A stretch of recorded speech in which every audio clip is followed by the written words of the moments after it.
Hey guys, Gambling CS here with another knife review. This is of the Cold Steel Kudu. Now this knife is really interesting. It's kind of an acquired taste, I would say. I don't see a lot of people doing reviews on this. Anyway, let's jump right in. So construction, it is relatively simple. It does have Torx bits, or actually a Torx pivot screw. There's no other screws on here. And there's a pin for the back spring. 4116 Krupp blade, pure Zytel handle, no steel liners, nothing in there. It's pretty nifty. Now for this size of a knife, it's really light. 2.4 ounces, which is really, really light. I mean, that's comparable to a Delica, or at least what I would consider that comparable to the Delica.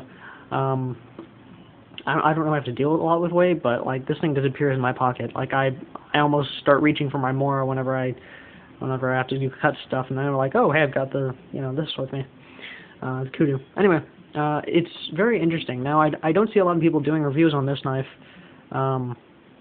which is a shame because even though it is an acquired taste, I think it's a great knife. For that cheap of a price, I think it does quite well. Now let's start with some of the interesting features on it. The handle itself, or well, let's do general stuff. It is 10 inches overall, a 4-inch blade. It is a clip point blade, and this blade is full flat grind, and it's about 2.5 millimeters thick. And like I said before, it was 4116 Krupp steel, which is a German steel, kind of one of the oddball imports that Cold Steel seems to be infamous for. This steel, I would rate, would be a very well heat-treated 440B or A8. It cuts really well. It holds that edge quite nicely. It's kind of a pain to sharpen. Well, a little bit. I reprofiled it, so that's really my experience with it. So I mean, obviously that takes a lot more work than usual. But anyway, I think it works out really well. It's a great knife, and I honestly think people should start working with it more. Now, the thing about this knife, though, I'm not really sure where to categorize it. I wouldn't know if I would put it in EDC or if in self-defense, or well, I mean, I would put it in both. Honestly, it's just kind of an oddball knife. It's very selective. For 4 inches of cutting surface and 2.5 ounces, and that's ridiculous. I mean, just by hearing that, I would take it absolutely. This is comparable to a cheaper version of the Almar Eagle, but again, to the EDC or the self-defense. Let's talk about EDC first. Grip is really, really good. It's with this Zytel, it kind of cuts in. It's very sharp cutting right on the liners right here on the inside. It is one solid piece of Zytel, which is nice, but it does kind of cut in. If you grip really hard, I could feel my well, not really cuts, but I could definitely feel the impressions of the knife when I grip really hard. It is a little smooth, even with this kind of fake or faux wood. Let's get a magnifying glass in there. Faux wood design on there. It's a little slippery. But what I find I start doing now is I take the ring. This is actually a new thumb ring. The one that it came with was much smaller. See the size comparison in there? Like a whole size or two different. I like this bigger one because I can put my thumb in there and I can grip down really tightly, and this will not move. I can smash this down, and all the pressure is going to go up here, which is a little uncomfortable, but it definitely makes for great slash cuts, for draw cuts, whatever you have. This is really nice, and you can move your thumb around. If you get a big thumb ring, you don't have to get stuck in this kind of like ice pick grip. You can kind of just put the pad of your thumb in there and lock it with your thumbnail. Kind of get some nice motions in there. You can also put it up on the blade, and it's great for choking up and just overall control. It's kind of like a very unintentional guard, I guess. Your hand can't really slip up onto the blade unless you start moving like this. So if you still have this grip and you slide forward, you're gonna nick this part, and that's just because the choil isn't all that big. But I mean, that's not too bad unless you're a hemoph. What was it? Can't remember what that disease is where you don't clot. Anyway, It is very interesting. For the blade itself, it is very straight line along here, and then very small belly up at the tip. The tip is actually pretty strong, even for this small of a blade, but if you do flex it, it will snap eventually, but that's just, that's a characteristic of any really thin, long blade. Now, cutting-wise, I've always been a big fan of the Kiridashi Wharncliffe straight-bladed version knives. Several cultures have used them for utility knives, and they have always worked. They haven't changed it. They've stuck with them because they work. So I don't think it is necessary to have a lot of belly for cutting. However, I do understand the logic behind it, but, you could tilt the knife, and then you've got all this excess blade, and then it actually has this cutting surface. So it's, it's not that hard. You just tilt it, I think. But, I don't know, it's just a general circumstance. Now, that's EDC. I'll talk about the thing I found out that was really nifty. But for self-defense, this knife actually works out really well. Now, you can try to Kubaton or use this as a impact weapon or a Kubaton or something. This is how I would use it. This is the most comfortable grip I've found with it. You reverse it, have the blade in your palm, and get against the pad of your fingers, and use this against the pad, because if you do it the other way, that grips right into your knuckles and it's just not comfortable at all. But you grip it like this, that impact right here at this small point, oh, that's going to hurt, absolutely. And this is a 6-inch handle, I do believe.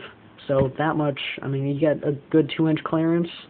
Oh, that's going to hurt. And you can do locks with that. It'd be great. Even when it's open, there we go. And you lock your thumb in there, you still have that extra, 2 inches right there, and then a 4-inch cutting surface. That's great. You could also go farther down and get all that blade right up there. That's great for slashing cuts. You have this giant room, which is phenomenal, I think. Like whenever I do blade work, or whenever I spar, I normally slink back on the knife until I get really, really close, and then I start choking up. But that's just me. And I don't think you're going to do any big slashes, so I think also most of the cutting in self-defense would be up at the tip, which is where you need it. And that's where the blade is, so that's perfect. Now, deployment, though, that's the problem. You can't do it one-handed all that easily. I have seen videos of people doing it with actual, not the cold steel one, but traditional Jamaican and South African Kudus. Actually, in Jamaica they call it what do they call it? Something with a C. I can't remember what, but they pinch it. I can't get it. The spring is really strong. So you pinch the first one out, and then you fling it out really hard. Hear that crack, and it pops it open. Now, see, the way I see it, you are swapping out your deployment, your excess of deployment, for intimidation factor, which can be helpful. It's kind of it's a chancy thing, because, well, yeah, obviously you're not going to get your blade out as fast, but you see, this motion, bam, and then you have this, a decent-sized blade popping out in your hand. Especially if you go way down in the handle and you see how much more reach they have, yeah, it's definitely going to intimidate them quite a bit, especially with a Karaka. If you don't know what that is the sound. You see those nodules right there along the hang of the knife? It hits against this little metal part right in here where the spine hits, and it makes this clicking sound. And it gets louder, obviously, the quicker you do it. See? And it's just that intimidation factor. I think it's really cool. It's kind of reminiscent of when you slap open like an asp baton or something of that sort. You just have this mental image, hear the cocking of a gun, what have you. So that's pretty cool. Now with this steel, because it is so thin, let's pop that back out. I have seen some people customize it and take a file and make this nice, like a very shallow belly around here. It does obviously cut off some of the Kudu leg decal right there, but it's fine on the other side. I've been kind of debating whether or not to do that, as I just got a file and I want to try experimenting with this, but I'm not so sure just yet. Anyway, it's very interesting. Now, the thing I found about it, let me get pants really quick so I can show you.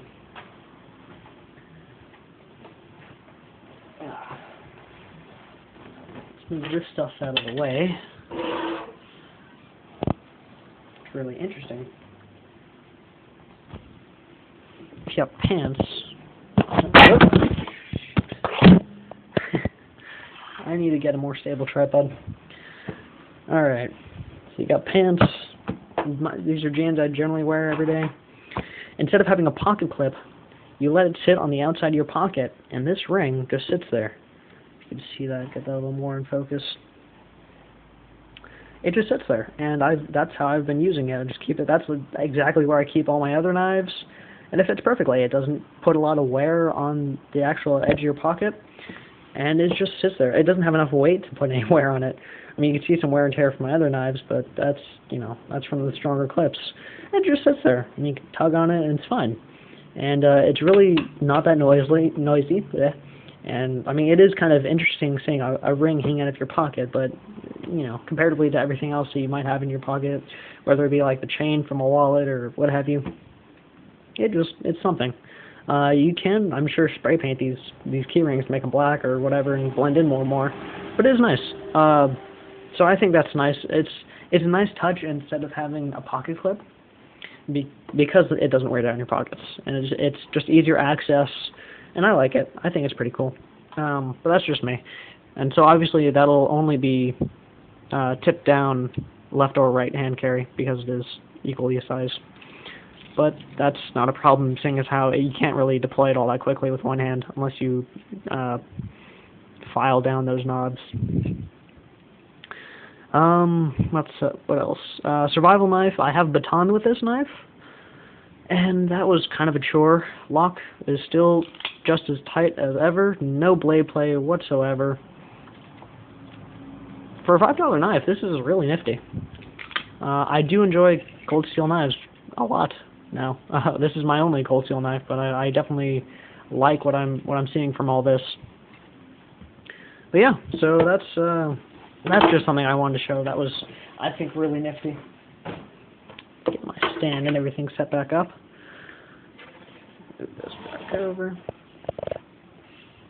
Let's see, what else? Oh, let's do a cut test, because I never seem to remember to do cut tests anymore. There we go. This is my new medium, if I haven't told you, or you haven't seen any of my other videos. I'm no longer using like computer paper because I think it's too thick for... Well, I don't want to brag about my sharpening skills, but I'm finding that I can cut those easily, but this is becoming more of a challenge. It's just newsprint. It's a much finer, much thinner, and a little less as coarse knife, or less coarse paper, and it just gives you better results. It's kind of like tissue paper. That's kind of like, that's what I think is the next step, honestly. So, you know. Oh, come on. I mean, it'll catch, just need some practice. I haven't used this knife in a little bit. I've been working on my Mora, which I should be doing a review on pretty soon, just as well. It's my other knife I've been hiking with. Okay, you know what, that's all me. That's another problem is, sometimes it'll catch, and then it's just gone. See, you know what, get out of here. No, it's just not cutting right. I am failing. There we go. Okay, yeah, I'm going to leave it at that before I embarrass myself anymore. So, yeah, it's a lot more picky about how you cut and the way you cut. But, you know, for a $5 knife, come on. I say go for it. If just for the novelty of it. It's really just interesting. It's a great knife. Great construction. $5. Up to $8 if you buy it direct. I got it for $7.50, and that was from EDC Depot. But that was because I got that other shipment, so I said, why not? Anywho, thought I'd do a review before I do my video response. Don't have enough of those. Anyway, thanks you guys for watching. Please subscribe, and yeah, have a nice day.